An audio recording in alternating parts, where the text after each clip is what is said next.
Bismillah. Bugun Ozarbayjon milliy taomi bo'lgan shoh palovni birinchi marta tayyorlab ko'rdim. Baribir o'zbek qizimanda. Taomdagi kamchiliklar uchun Ozarbayjon qardoshlarimizdan uzr so'rayman.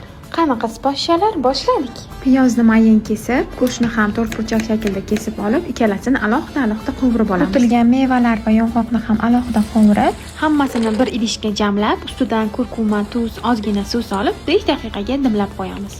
Bu orada shafranni qaynoq suvga damlab qo'yamiz. Jaziramada ham qaynoq eng ko'p choy ichadigan xalqlardan biri o'zbeklar bo'lsa kerak. Bizlar choyni suvga emas, suvni choyga aralashtirib ichamiz axir. Altaburti magazinidan eng foydali, shifobaxsh, toza, xushdam choylarni topishingiz mumkin. Guruchimizni 10 daqiqa tuzli suvda qaynatib, chala holatda pishirib olamiz. Men qilgan xatoni qilmasdan, shoh palov uchun basmati navli guruchdan foydalaning. Lavash xamirini idishga ko'rsatilgandek qilib yig'ib, oldin chala pishgan guruch, shafran choyi, so'ng go'shtlarimizni solib, yana guruch, shafran choyi solib, og'zini yopib, 180 gradusda qizib turgan pechga 1,5-2 soatga jo'natamiz. Shoh palovdan tatib ko'rganlar bormi? Taom yoqqan bo'lsa, yurakchani bosib qo'yishni unutmang.